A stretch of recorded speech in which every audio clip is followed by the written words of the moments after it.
foremost, just talk about what it means to come out here and have fun for such a good cause. Yeah, I really like it. I think next year I'm going to try to bring my own pitcher, though. It's each year it's the same guy, and he just keeps underperforming for me. So I need a substitute. Last year you said you were going to bring your own bat. I bring my own bat, but it's still the same pitcher. It's not the bat, it's the pitcher. Mike, you showed up at voluntary workouts, so why was that important for you? Obviously everyone got their perspective, but just talking to Shadi and telling me, the importance how it is to come and be there, and what he's trying to prove and show to the team. I just thought it was important, one, for me and my relationship with our new head coach, to understand where he's coming from and help him in any way I can to go on this run. So that goes to show, Shadi showed up to my event. Shadi's been around and trying to build relationships. So I feel like we're at the point where, if he asks for me to come in for a couple of days to, for it's important for the leadership aspect and be around the guys and show face, then, that's something I'm willing to do for my coach or, anybody, Is this also kind of you walking the walk as far as your contract negotiation, wanting to be here more? Obviously the team wants you here more. Just kind of you walking the walk to do that? I mean, for me, it's not really like walking the walk. It's just me. Like I always said, I wanted to be a Cowboy and be here. So, I feel like it's really just being me. I've been as real as possible since I've been here. How important would it be to get the contract done before camp? I mean, extremely important. I mean, you really see a lot of players struggle when, guys aren't participating in camp and they get off to slow starts. I don't want to get off to no slow start. I want to hit the ground running and establish ourselves in this league and get some wins early in the season and be in rhythm, you know what I mean? It's going to be extremely important for me to get going and lead these guys. How much did you reiterate that to Jerry when you guys had a little chat? We haven't talked since, so I'm pretty sure me and Jerry would talk again soon and obviously talk about those type of things. Micah, you obviously have a good relationship with Jerry, but also have a good relationship with your agent. How did you kind of balance the feelings when Jerry was talking about the agent and all that stuff? Yeah, I would say I know Jerry always comes from a good place. I think overall Jerry's one of the better people I know. And also, my agent's one of the better people I know. So, I don't really try to game. It's like when your brother and sister are arguing. You don't really step in the middle or choose sides. You just kind of say, hey, they're coming from this perspective, you're coming from this perspective, and just find a way to meet in the middle. But, there's no hard feelings there at all. Have you asked him to talk to your agent, and has he talked to your agent yet?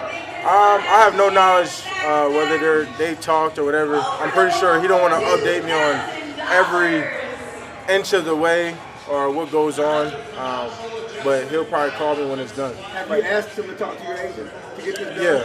You have? Yeah, after our initial talk.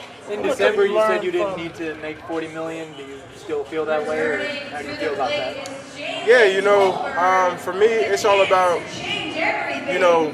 before, Miles and Jamar is challenging because you don't need to be there, right? This market set at 35, and then you kind of, it kind of backfires, because you look at the market and you see Miles go, they're like, all right, Max goes and gets 35 and a half, 36. And then you see guys that are older than you, and you can say that, your production and versatility matches what they're doing, and you say, why I would say I'm more in my prime than a lot of these other guys, they're more in the second half of their career. So that's the challenging part, man, just getting fully about what you're worth. I don't really think it's about the dollar. I think about how someone thinks it's all about how much someone thinks you're worth, you know what I mean? Like pressure off your shoulders. From Dak and CD and even Zach about handling contract talks in off-season. Yeah, man, just staying out the way. For me, I just keep working out, keep grinding, keep pushing forward, doing what I'm doing, and sit patiently so that way I'm ready to play football come July. We talked to you for a long time about leadership and your development there. Why did you feel it was so important to respond on social media publicly to what DeMarcus said? Man, for me, it's all about setting the tone about what the locker room is, man. We ain't going to put up with nothing. We ain't going to tolerate the dumb stuff that was going on. Like I said, it's a new regime, new culture. I'm not saying that, other guys weren't culture builders, but, some things are just tired, you know what I mean? Like, obviously, if something ain't working, it's good that you got new guys to fix it. I'm just happy that, me, CD, Dak, and, Dak kind of been through two generations, but just a new regime. Like, guys gonna get closer. We're gonna relate. It's just kind of hard. Like when you got a bunch of guys that are here and they're older. You know what I mean? They're more your highest paid players, and it's hard to get that relationship. But now we've all came in together, established this relationship. We're all around the same age, and we all hang out way more. So, like you saw us working out together. That's not something that I've seen or been a part of here in the past unless you went to OTAs.